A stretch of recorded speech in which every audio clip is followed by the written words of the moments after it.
My name is Jessie Ace. I'm part of a group of enabled warriors that you've probably never heard of. We're fighting back against our invisible illness and taking the dis out of disability. We don't give sympathy to our symptoms. They enable us to be the warrior that we are. If you ask doctors and nurses, they'd say what we're doing is impossible. But pushing the limits of our conditions is something that we have to break through every single day. See, we push the limits. We are mentally strong, and we can do anything.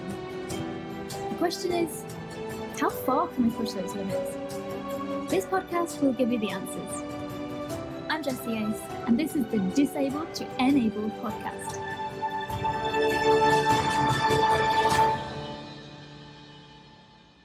Enabled Warriors, on our show today is a 35-year-old obstetrician and gynaecologist based at the Causeway Hospital in Coleraine, Northern Ireland.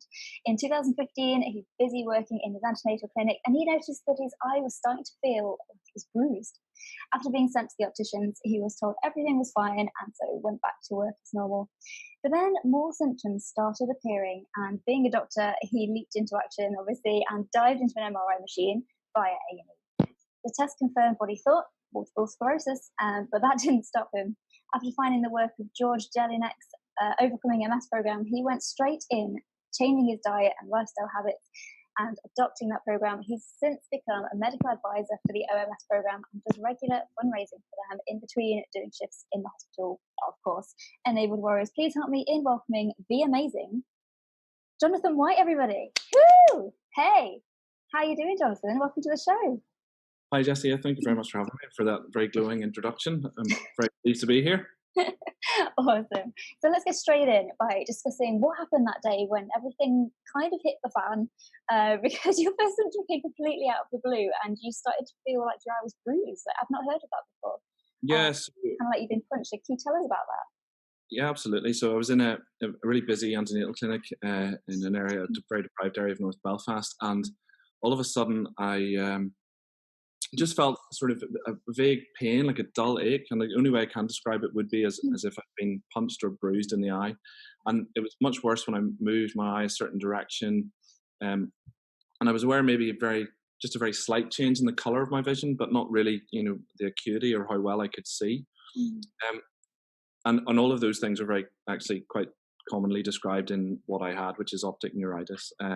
But I went to my optician and said, I think I need a stronger contact lens, although I think, if I'm honest, I probably knew I didn't need a new contact lens. And they checked everything and said, no, everything needs to be fine. Don't worry too much about it. So, I mean, I think if I'm being completely truthful, I knew there was something more to it, but I very much put it into the denial box and closed it tight and went back to real life, I suppose. But and that gradually did get better over about maybe 2 to 3 weeks. But I think probably a month after that, then I was at a friend's wedding in a really nice, beautiful part of Northern Ireland called Strangford Lough.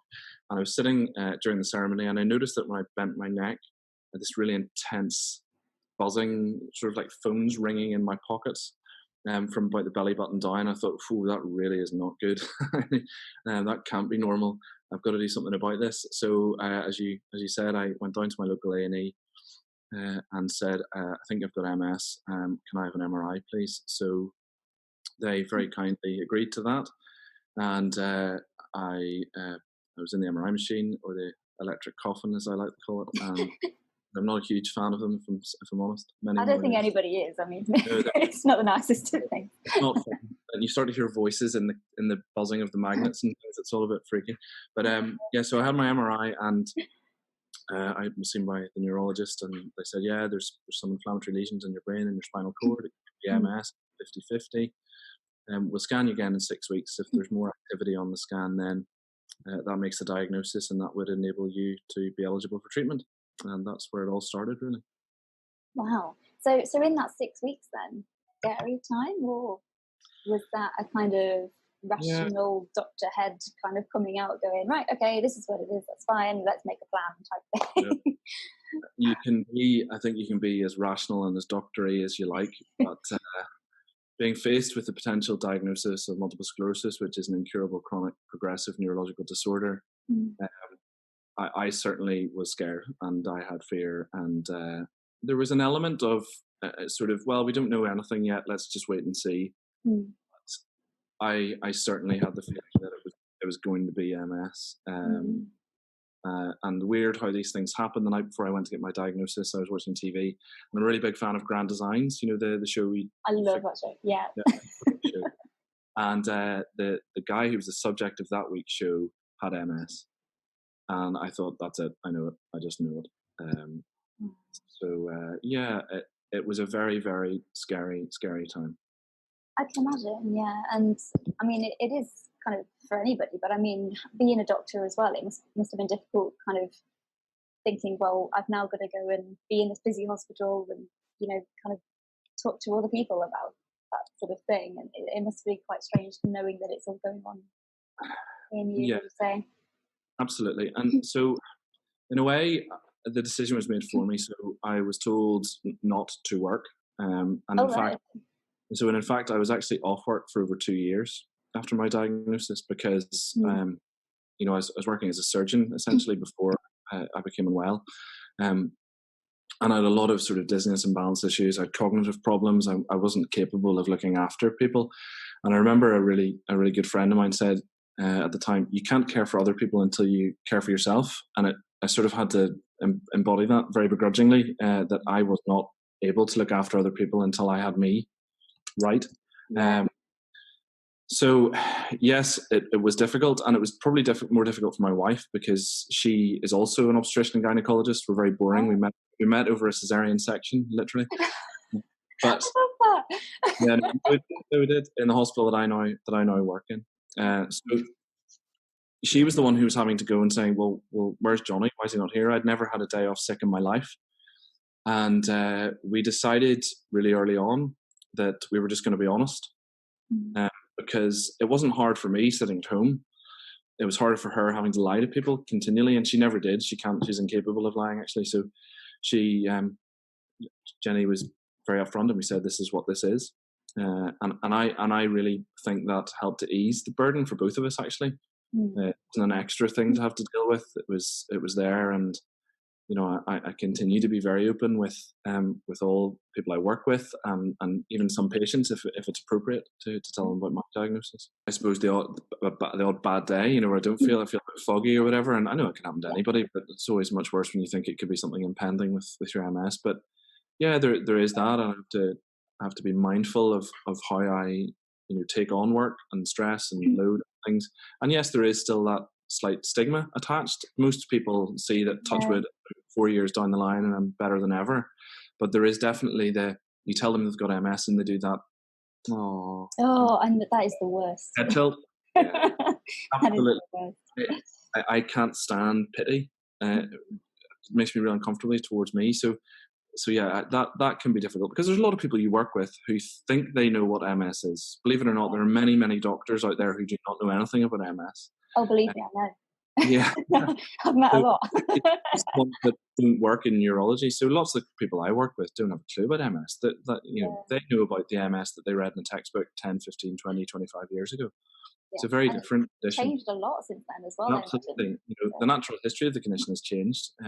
It seems to be getting less severe on its own without treatment anyway. We're not entirely sure why that's happening, but the treatments, as you say, have got significantly better. Much more about sort of the other things you can do in your lifestyle that may affect it. So yes, I spend a lot of my time re-educating people about what MS isn't as much as what it is or it can be. Yeah, totally. And I think it's really hard to tell people and to explain everything, and because sometimes I think, I don't know about you, but to me the symptoms kind of just feel normal now, and I actually forget that like regular healthy people don't have those symptoms. Yes, my new normal. Yeah. Sorry? My new normal is what I've heard it called. Yes. You know, and they just become aware of it. And yeah, absolutely. Yeah. But so people ask you about your symptoms, you're like, I don't know really. You just forget everything. Yeah. Really or if you try to describe it and you don't do it justice, they don't understand. You know, fatigue. Oh yeah, no, I'm really tired, and I'm like, well, actually, fatigue is to me a combination of jet lag, the flu, and a hangover at the same time. Yes. And it's not feeling tired. It's not having a little rest will make me feel better. That sort of thing. Yeah. So Yeah, and it drives me mad when people kind of come out with the helpful advice that they think is helping, and their heart's in the right place, but it's like, yeah, coffee isn't going to get rid of it this time. yeah, Like, that's not how it works. yeah. So yeah, interesting. So what kind of symptoms do you have, like day to day, and how do you kind of manage them with living, So working, sorry, in a really busy hospital? yeah. So fortunately now I'm touch wood. I'm really lucky. A lot of the symptoms I had at the start, all the dizziness, the balance issues, which are really difficult to deal with, as well as the sort of the buzzing and the sensory stuff that I had at the start, that's all pretty much completely resolved now. That's good. If I am run down or I'm particularly stressed or tired, that sort of a good friend of mine said everything gets a bit impressionist. Sort of, everything becomes a bit blurry and you can't quite think. It's almost as if there's Yeah. clouds in your brain or mashed potato or something. You're looking through a foggy mirror. I maybe get that a little bit, and I have some pain issues in my legs at times, and my lower back. I don't know how much of that is MS, how much of it is in my mid-30s. But, but fortunately, generally, I keep really, really well. This is the other thing, isn't it? It's like what part of it is MS and what part of it is just me getting older? Because I've had a lot of that as well. It's like Absolutely. And so at the confusing. start, it can be really difficult to say, is this a bad day with MS? Is this a relapse? Is this nothing to do with anything? Is it all in my head? Do I Yeah. just genuinely have a cold? Like, I Yeah. don't know anymore. It's like, Can I the just amount have a of, cold or is it a relapse? Yeah, absolutely. exactly, yeah. The amount I of think, times I rang my nurse when I was first diagnosed, and I was like, look, I don't know if this is just me being weird. I don't know if yeah, this is MS, but what is this? Help. Help. And you must get that quite a lot, surely, as yeah, doctors and nurses. yeah, all the time. All the Do you time. actually get people like, do you get friends kind of wanting a diagnosis there and then when they come to meet you sometimes? If you go out for a drink or something, you're like, yeah, I've had this thing. With this spot diagnosis. Um, Do you have that a lot?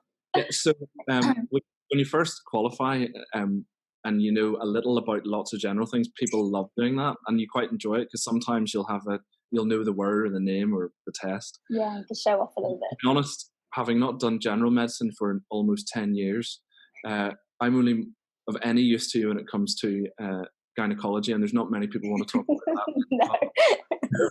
So no, I tend to avoid it. Although I do now get a lot of questions about MS and my MS from friends and people, and lots of questions like, "Do you think this might work for me with this condition and this?" Yeah, so I still get a bit of it, but much less because I'm involved in a profession that some people think is gross, as I've heard said before. I don't. Really? Yeah, believe it or not, yeah, absolutely. And so they might not want to talk about it over a drink or dinner. No, well, that's quite kind of a good thing, I suppose. So how did Yeah, you first get into to being like a gynecologist and obstetrician? Like, what was the thing that yeah. first attracted you to it? So when I was at medical school, in your last 2 years, you did these 5-week clinical attachments. So you were based on the ground in the hospital, on the wards, following the doctors and seeing what the specialties were about. Mm-hmm. And that 5-week block, and I was in gynae for me, I studied in Glasgow University in Scotland. So I was attached to sort of area between Falkirk and Stirling. And I was just very, very lucky to be attached to a really phenomenally inspirational consultant, Dr. Hilary McPherson, who's now just retired actually. And she absolutely lit my fire for that subject. I Oh, just wow. thought, absolutely. And I knew nothing about it because you have no exposure to it before that in any of your other training. And I love the mix of medicine. I love the mix of surgery. I like the fact that there was little subspecialties within it, that any day was very likely to be different. It wasn't just, with all due respect, sitting in a GP surgery, which I would find very difficult all day. I got to use my hands. I got to think. I find pregnancy absolutely fascinating. The miracle it is growing something inside another human in 9 months. If it was a cancer growing that fast, it would kill you in 9 months. Yeah. How do the two bodies work together to achieve this incredible goal? The miracle it is conception, and I still absolutely love that. I still find it fascinating. And I'm really, really fortunate to be able to work in that specialty because I do still love it, and it's a real privilege actually to sort of help these women through these massive phases and changes in their life. Yeah, I mean, it must be amazing supporting a woman from, like, through her pregnancy journey. Yeah, Crazy. so a lot of the work I do now is in early pregnancy and specifically in recurrent pregnancy loss. So these are couples who have had 3 or more losses in the first Oh, trimester usually. And as you can imagine, that's very difficult, emotionally, heartbreaking. of course. And the clinic is designed, it's set up to be dedicated to have support from that aspect, as well as the Mm. test things that we do and the treatments that we offer. But a, a big part of that is when they do become pregnant again, it's been shown that um, what we call surveillance scanning, so repeated scanning early on, can really change the outcome and essentially take home more live babies, which is what everybody wants, of course. It's a real privilege because I get to really know these people. I see them maybe 5, 6 times between the clinic and the early pregnancy, and then I follow them through the whole antenatal course, and sometimes even deliver their baby, which is just absolutely phenomenal to be able to do. Wow. It really is. It's a huge responsibility. I know that, but it really truly is a privilege.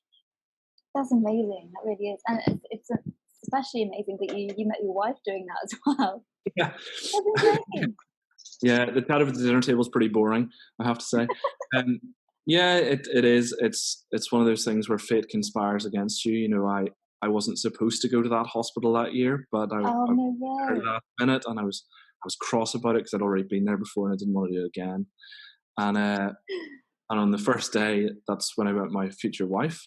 And it's a unit that I worked in that ultimately I made friendships and professional relationships that offered me the job that I now have now. so How crazy is so that? it's, yeah, Insane. it is crazy. Absolutely. That's amazing. It's a So, gift. To give. so what would you say is the biggest thing that you've learned since being diagnosed? Would you say? Um, I suppose it would probably be the importance and the power of patience and being patient. Like this is a lifelong, you know, it's an incurable chronic illness, and it's been said that it has more effect on you than any other chronic illness. In fact, specifically MS. And as I'm sure you know, Jesse, as well as I do, there are good days. I don't know if they are good compared to life before MS. They might be even better, but there are certainly a lot of bad days, and it really is, you know, riding a storm at times, and you know, sailing a boat over a rocky sea, um, and knowing that this is a hard fought victory that doesn't come overnight. Oh, You know, totally. Yeah. I was diagnosed over 4 years ago.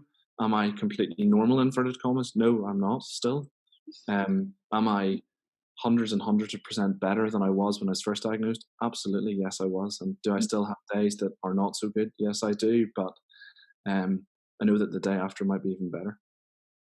So Totally. patience for me was hard to learn. I'm not a very patient person, and I'm Yeah. still not a very patient person at times. I want everything fixed there and then, but I think that's that. Yeah, the patience and the humility that comes with it has been the single hardest thing for me to learn. I think. You think so? Yeah. And I bet you've had to learn a lot of more. I bet you've had a lot more empathy for patients and what they're going through. 'Cause you can probably relate a lot more. Do you say? Yeah, do you know what? People ask me this quite a lot, and I've come to realize that I am a far better doctor than I was before I was diagnosed with MS, without a That's amazing. without a shadow of a doubt. Because and you could probably argue that I wasn't very good to start off with, but coming from the point of view that I now actually listen to what my patients tell me, Mm. and it used to be said that 80% of diagnosis is in the history, not the examination or the test that you do. Oh, And totally. and never a truer word has been spoken, because actually it's even more than that. A lot of the good that you can do and the harm that you can do is in what you say or don't say to patients. So yes, I actually listen, and it's amazing what they'll tell you when you listen. Mm. Yeah. And very often that's the thing that's really that they need fixed, is the thing that they eventually tell you. Yeah. Um, and if you don't know that, you'll never get it right. If you don't ask, or if you don't give them the space and the time to say it, you're never going to get it. I'm fortunate because the job that I have is set up in such a way that it allows me physically more time with patients than I would have had before. Mm. But definitely my attitude towards them has, yeah, I really feel that I go on that. This is a bit cliche and a bit cheesy, but I do go on that journey with the patients, and I do feel what they feel. And I hope that makes me a better doctor and a better advocate for them. Oh, for sure. Yeah. I mean, because, and I think the GPs and people are under so much pressure as it is in GP surgeries that they probably don't have the time to listen, or I don't think they make enough of an effort sometimes to examine the whole picture rather than just the symptoms like here. Absolutely. Because I think so many chronic illnesses are misdiagnosed in the first instance. Absolutely. And it's, the average time to diagnose MS, I think, is something between 3 to 4 years. Really? This is people are often presenting to their GP for years and years saying, listen, I've got this weird sensation, I've got this buzzing or tingling or numbness, or my vision's not quite right, or I'm really tired all the time. And yes, these can be symptoms of other conditions. Of course they can. And there's also an element of, yes, it may be psychosomatic, or it may be to do with, essentially all in your head, as some people would say. Mm-hmm. But yes, that is incredibly frustrating to feel that you're going time and time again and no one's actually listening to what you're saying. Yeah. And it's especially the case with fibromyalgia as well. It's because there isn't like a definitive test for that at the moment, is there? It's kind of just eliminating everything else. Right. It's the sort of collection of symptoms and the time and the way that it's experienced that makes that diagnosis. So, there is no fancy blood test or scan that can be done for fibromyalgia, and there's no single test for MS either. MRI is massively important in that and the gold standard for diagnosis. But did I read somewhere that there was a new kind of test or something coming out where you can have a type of blood test? I can't remember if it was a blood test or whether it was like a blow in for something and it detects it that way. There's potential for, but the blood test you're talking to is testing for neurofilaments, so little breakdown products of myelin, the fatty covering of some nerves that's affected by MS. And there is a test in clinical trials at the minute, but not available, just yet to patients, where they measure the levels of the neurofilaments in your bloodstream, and it's that may be able to be used to show how effective a treatment is, for example, without maybe putting you through yet another MRI or having to have a lumbar puncture or a spinal tap, which is incredibly unpleasant and painful and not without complications. Which some people would have had to have had, many people, but we are slowly, I'm glad to say, moving away from lumbar punctures as a way of diagnosis, because A, MRI is so good at it, and B, hopefully because of research, things like the new blood test may make it obsolete essentially in the future. Yeah, thank goodness for that as well, because I was so scared when I had my lumbar puncture, because the first thing the doctor said was, you need to sign this form in case we mess up something in your back and we just cut off the use of your legs completely. And that is very rare. But, that is a possibility. A much more common one is a really horrendous postural tap headache, which is just literally lying completely flat on your back in a dark room for days on end. And that's really, really unpleasant. It's horrible. It really is. So can we talk a little bit about diet? Because diet is a huge portion of the OMS plan. It's like one of the main pillars, isn't it? The thing that really concerns me with this, and you're probably going to find this really funny, but being a heavily anxious person, the thing that really concerns me about being on a specialized diet is when people invite you to go out to a restaurant or invite you to their house for dinner and things. Like, is it awkward, or are people quite accommodating? Like, can you find things in restaurants and things that you can actually? Yeah, so no, I don't find that funny at all. I had that fear. Many OMSers at our retreats and our events and online have that same fear and concern. I'm so glad it's not just me. No, it's actually one of the real stumbling blocks for some people, is that if their lifestyle dictates that they're out for meals and meetings and etc., sometimes that anxiety can be a real stumbling block for people. So for me personally, and what I tell everybody would be, it sometimes can take a little bit more planning, but it is totally achievable, and you can eat absolutely amazing, delicious food in restaurants with your friends and not have to sit in a bubble in a corner. But there are some things, like some tips, which will be useful. So in terms of cuisines that naturally lend themselves towards OMS style of eating, so OMS, the diet is essentially whole food, plant-based, with or without seafood, if you wish. So the cuisines that are really happy, so Japanese obviously would be a really good one.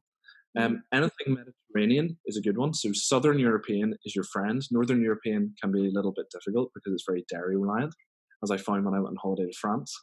I think they found it in fact, they found it offensive that I didn't like milk and cheese anymore. But so Mediterranean food, Spanish food, Portuguese food is absolutely perfect. Italian food, brilliant. And my go-to in a lot of restaurants would be pizza, because an OMS-friendly pizza is often just take off the cheese, which is brilliant because you can eat more pizza if you don't have the cheese filling you up. Oh my God, that's the best part. No, I used to say it all the time. I can speak with authority, Jesse, because I was the biggest dairy eater in the world. I ate huge amounts of cheese. I loved milk, loads of yogurt, mainly the cheese, though. Loved cheese. And I was a massive carnivore. I had loads of steak, meat and everything, and cheese on top. And I haven't touched either of those for 4 years, and I haven't looked back. I promise you, I have not looked back. Yeah. If I didn't have MS tomorrow, I would not go back to the way I used to eat. And I promise you that. I feel so much better from so many different ways from the diet. Obviously, I hope it's helping my MS, but, I lost 2 stone in weight. I no longer have any of the sort of tummy symptoms I used to have. I used to have a lot of sort of indigestion and heartburn symptoms. I have none of that. And I just feel, lighter and cleaner and healthier. So that was my motivation for doing it, I'd say. But going back to your question about restaurants and diets and eating out and things. So restaurants, those sorts of cuisines are really helpful. And naturally, most of them, there's something on the menu that would be appropriate or could be easily adapted. Mm-hmm. But sometimes it's just a question of phoning ahead would always be one that I would do if I can. If I know it's a big dinner, if it's a big work thing or a family occasion or something, I'll usually phone or email the restaurant themselves directly and say, listen, essentially, I don't eat meat and dairy. I try to eat a whole food, plant-based diet, but I really like fish. Is there something they could do? And overwhelmingly, Jesse, to be honest, it's a yes, and it's really positive. So, I remember one year on our wedding anniversary, we went out for dinner, and I'd emailed ahead and I explained. The waiter came out and he said, "Chefs, just if you're okay with eating everything else that you can't eat, if there's anything you don't like, please tell me. But otherwise, we're not going to give you a menu. We're just going to make you a few courses with what's fresh." And it was the best meal I've ever had. And it wasn't a massively expensive restaurant. And they actually ended up putting one of the dishes onto their regular menu because they liked it so much. So yes, you can get around the restaurant thing. And it does become easier with practice and experience. Fast food can be tricky because, well, fast food is not designed really for anybody to eat if they want to be healthy. But it can be difficult. I make sure I never go hungry because I do get really irritable if I am hungry. So I'll always have either some dried fruit or some nuts with me in a packet, or I'm a big fan of naked bars. Most of them are perfectly acceptable in the OMS program, or breadsticks and hummus, my go-to snack from out and about, those sorts of things. When it comes to eating at friends' houses and having people over for food, I now love to show off. So we'll cook an OMS friendly meal for them, and nearly always they say, "Wow, this is actually." They always say "actually" as if they're surprised. "This is actually really good. It's really tasty. I could maybe do this." Yeah. Actually, this isn't that bad. As if it's going to taste like ditch water. And actually, then when I go round to people's houses, I would usually bring something, just partly selfishly as maybe a backup plan for me.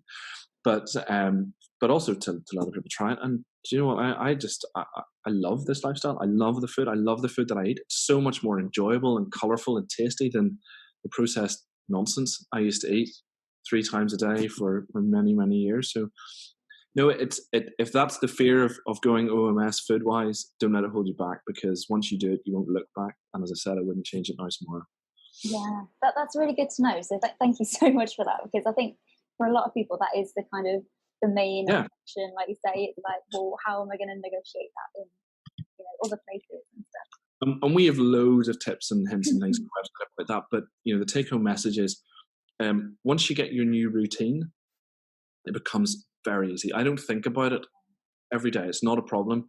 When I go into a restaurant, if I'm looking at a menu, you become like the Terminator. So you cannot eat, will not eat, don't like this, and you zoom in on the things you can eat. And it's like any habit. They usually say it takes about 66 days to form a new habit. Yes. And the odd slip up doesn't really matter in the long run as to how you're going to keep on it. Mm-hmm. And now it's not a habit. It's not a lifestyle choice. It's just the way that I live and eat, and that's it. It's just normal. Yeah. second nature. It's like breathing. It's just how I do things now. So similarly as well with exercise. Exercise is another important pillar in your MS program. Absolutely. And I was quite interested to read that you were a keen cyclist before MS. And then when you got MS, you kind of decided, actually, that's not the best thing for me to do, so I'm going to start running. And now you've gone back to cycling again. Yeah. Fascinating. Yeah.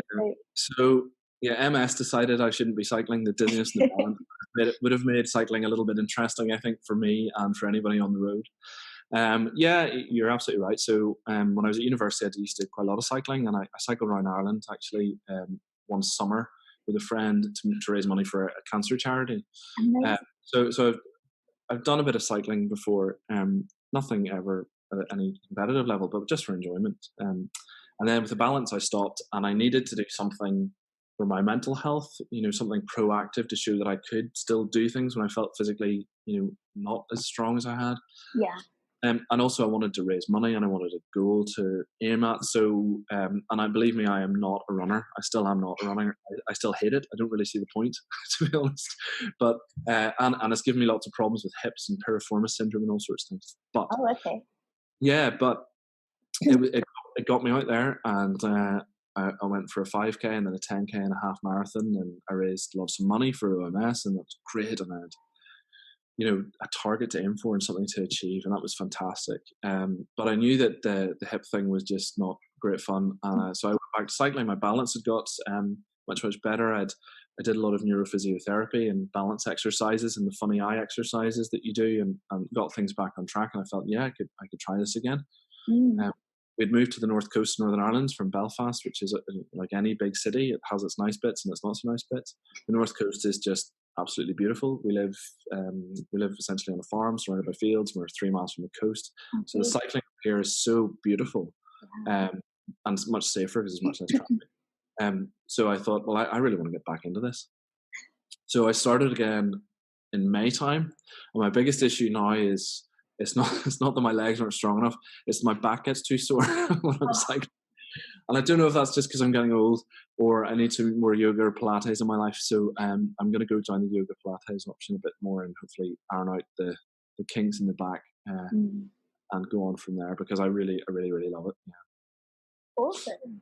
That's really great. I mean, there's a lot of doctors that say, or used to say, should I say, their advice was to kind of not exercise in case you have relapse and all of this sort of stuff. Yeah. Actually, my neurologist told me, and I heard that too.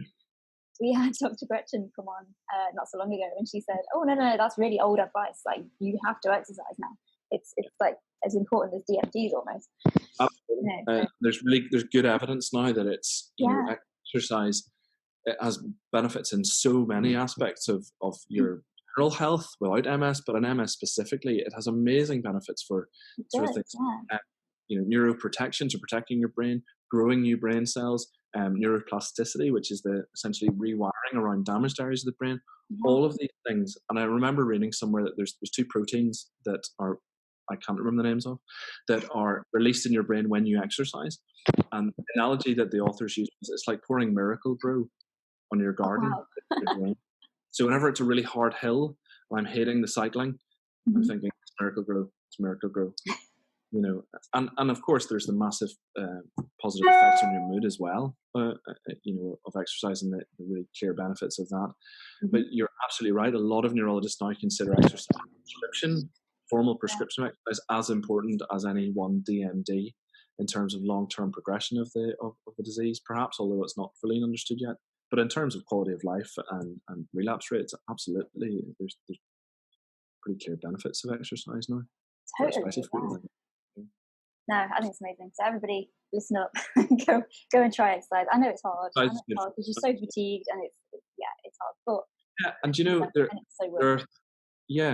the weird thing about fatigue is that the studies would now show that actually doing little and often and incrementally, slowly increasing that actually improves your fatigue. So that's very important to say, although it can seem like the last thing you want to do at the time. And the other thing is that a lot of people with MS find exercise difficult because of the heat.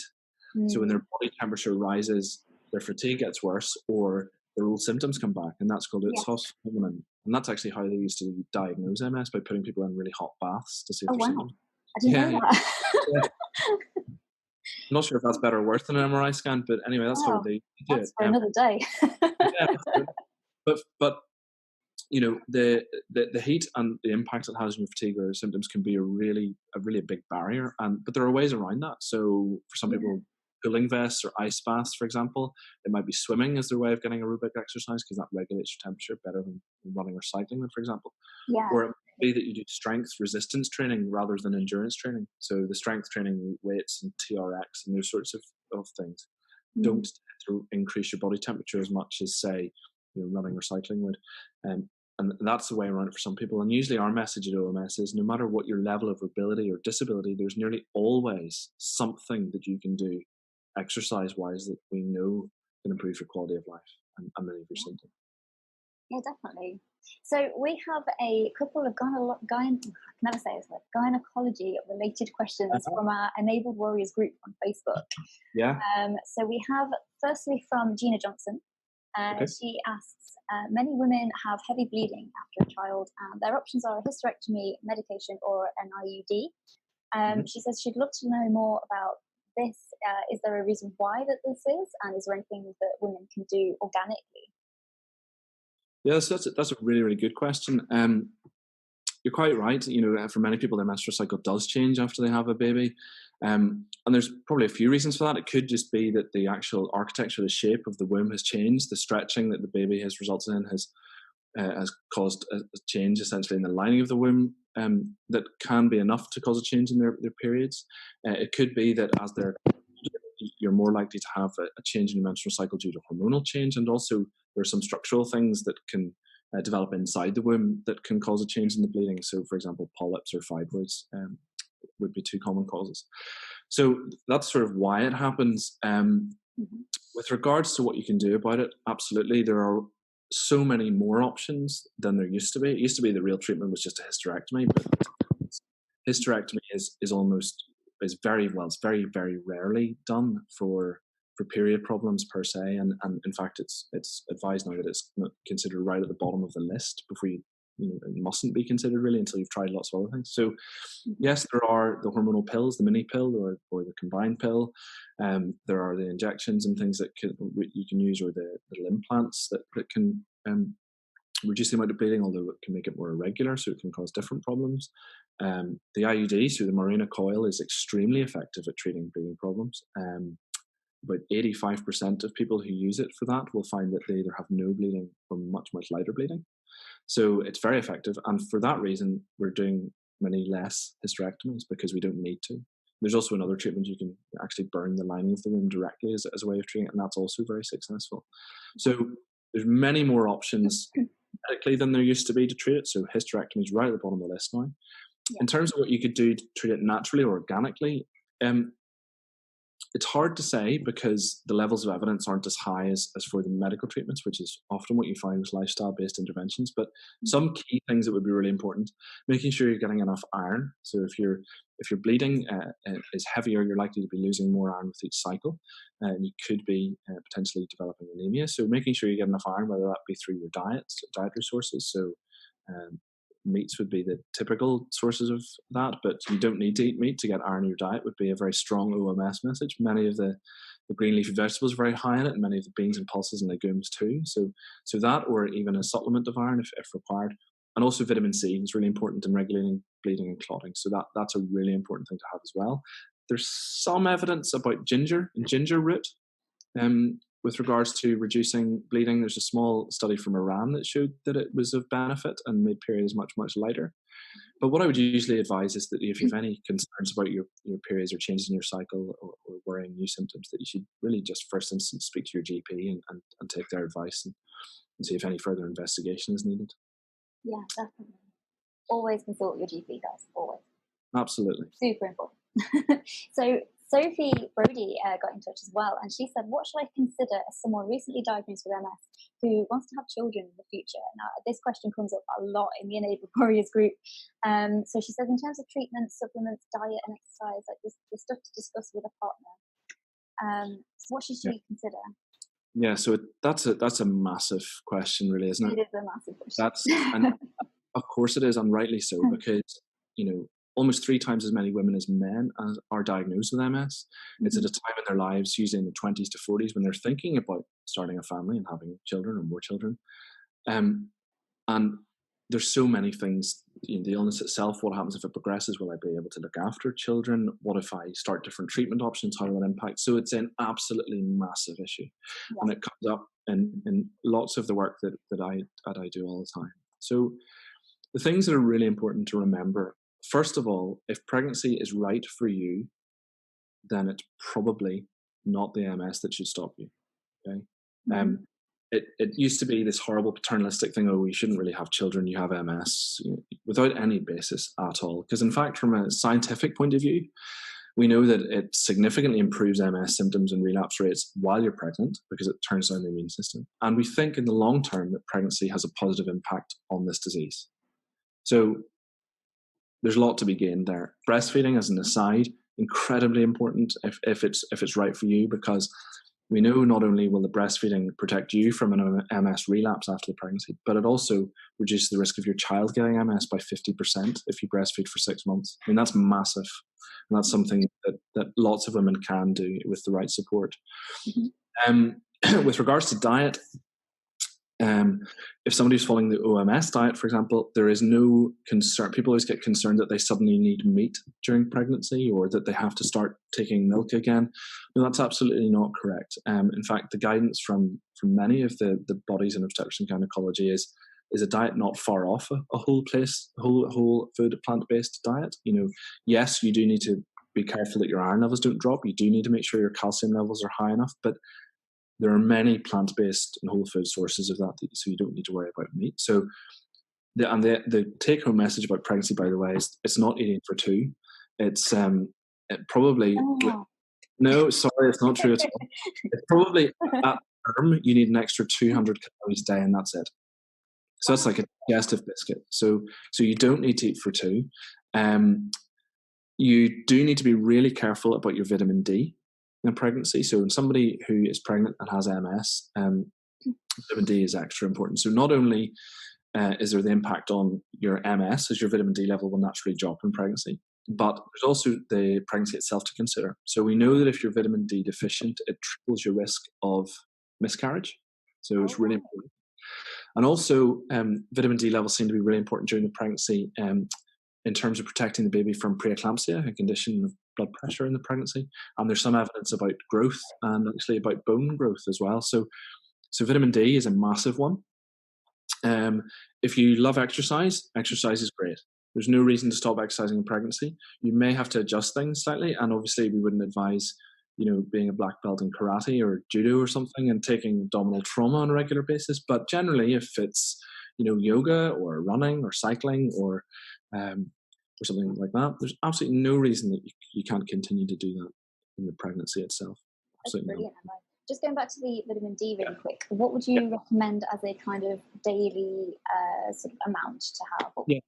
So the OMS advice, which I follow, is that we would say if somebody has MS, they should usually be taking between 5,000 to 10,000 units of vitamin D3 on a daily basis, aiming for a blood level of 150 to 225 nanomoles per litre, which is the unit we use in the UK. It's slightly different if you're in the United States. And if you're somewhere like Australia, New Zealand in the summertime, because even our summers aren't, as we all know, in the UK are not that good. You could probably get that vitamin D through 10 to 15 minutes of direct sunlight 3 to 5 times a week. But for most people, and certainly those of your listeners in the UK, especially over the winter time, that's going to be 5,000 to 10,000 units a day. Okay, that's great. Yeah. The important thing about vitamin D, just to say, is it's fat soluble, so it's absorbed with fat in your diet. So taking it on an empty stomach means you do not really absorb very much of it. So it's important just to take it with a meal or after a meal. Good advice. And in terms of fat and things, so how is that covered in the OMS programs? I know they tell you to not eat like oil and things like that. Yeah, so you mean generally, not specifically to pregnancy, but generally OMS? It's just generally. So generally, the evidence as we see it is very clear that levels of saturated fat in the diet. So that's the hard fat on your plate, the rind on a bit of bacon or chop, for example, mainly from animal sources. Mm-hmm. It's very clearly linked to developing MS, but also in how severe it is and its progression. And we think the evidence for that is very clear, and the evidence behind that is increasing all the time. So that's the number one thing to avoid. So it's the animal fats. You then want to avoid the tropical fats, the coconut or the palm fats, because they tend to be very high in saturated fats as well. Mm-hmm. And the other thing that you really want to avoid are processed oils. So when you go into a shop and it says vegetable oil, that means it could be anything. It can be treated at any temperature, any number of artificial compounds in it, any mix of different fats. So we try to avoid things that aren't named, but named oils, especially things like extra virgin olive oil, is a really good balance of fats. Flax oil, which we advise you supplement with daily, is extremely high in omega-3. But the problem with it is you can't cook with it. You can't heat it because it's very fragile, unstable oil. So you've got to keep it cold. Got to keep it cold. Got to keep it dark. So it's good for putting in a smoothie or on your toast or in a dressing, but don't cook with it. And other things like rapeseed oil are quite high in omega-3, and provided they're from good sources, absolutely fine. But it's the unnamed ones and the saturated ones that we really, really advocate avoiding with the OMS program. Awesome, good to know. So before we get into the super quick secrets round, what advice would you give to people who are newly diagnosed? And what advice would you give them? It's really hard because this is an incredibly individual process, and it is grieving, and it's not a straight line, and for some people that road will go other directions from others. But my own take on this was that information is power and is key, and burying your head in the sand is not going to give you the good long-term outcome that we all hope and wish for. Mm-hmm. Getting reliable sources of information early on is really, really important. And for us, there's so many sources online. We're very lucky now. There's podcasts, as you can tell us, and there's social media sources and lots of advocates for the condition. There's lots of reliable sources on our website, for example, or the MS Society or MS Trust. Mm-hmm. So information is key, because there's a lot of myths about MS out there. A lot of them that are not true, and confronting that demon or dragon early on could just make such a difference. But the other thing that I found was support. Trusted friends. There are people in my life that are closer to me now than they were before MS because of the way that they helped me through. And it wasn't because I've chosen them, but naturally we've gravitated towards each other. And finding that support is the most important bit of this. Really, I was so lucky that my wife was 100% on board with all my decisions and my choices, and was being there every step of the way, as have many of my family members and so many of my friends. Mm-hmm. And being open about it early on. I remember when I first got involved with OMS through a friend in Belfast, he said, are you out about your MS? As if it was coming out of the closet about being gay, for example. And I said, well, yes, I've always been open and honest about my MS. And this is a friend who had hidden his diagnosis for 5 years from everybody. And that weight, it must just be crippling. And I'm not saying anybody must tell people, because that can be incredibly difficult, but do consider the potential positives by being open about it, because you'll be amazed the people that are there to help you when they know that.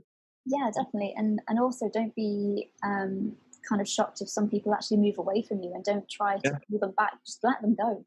Absolutely. You can't have people like that around you. No, do you need someone like that in your life?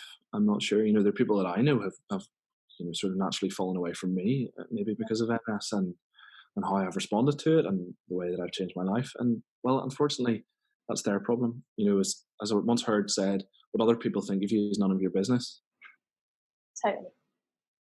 I'm doing this for me, and for people I care about. So if you don't like it, tough, really. That's my view. Exactly. Exactly. So, are you ready for some super quick secrets? Yes, okay, go for it. I know you're can't wait for this round. So, yeah. Right.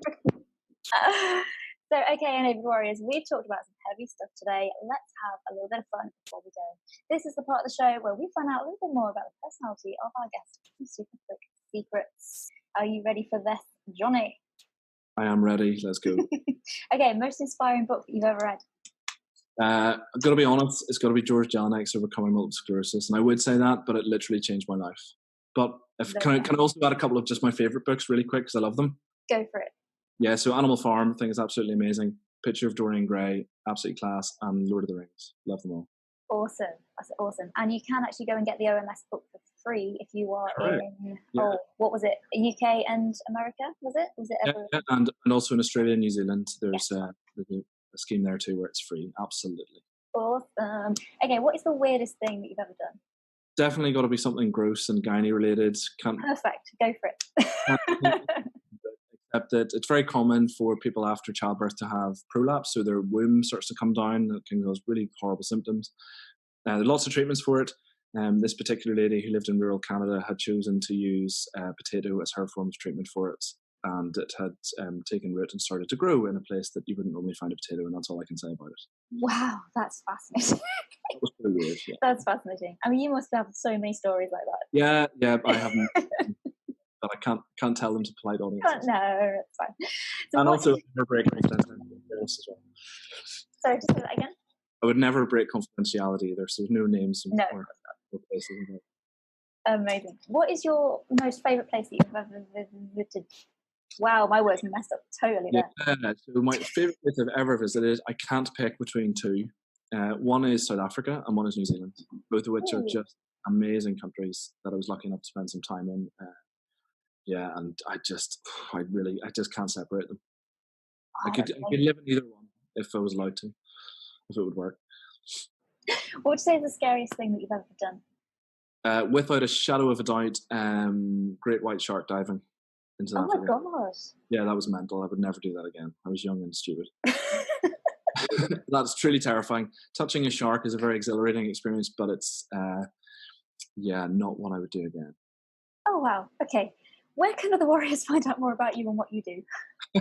Moving on from sharks. The Overcoming MS website, www.overcomingms.org is the first place. There's lots of information about me, obviously, but more importantly, the program, lots of resources. I am on Twitter as, which one is it? At Jonty303, Jonty 303, and on Instagram I am Jonny White 1234.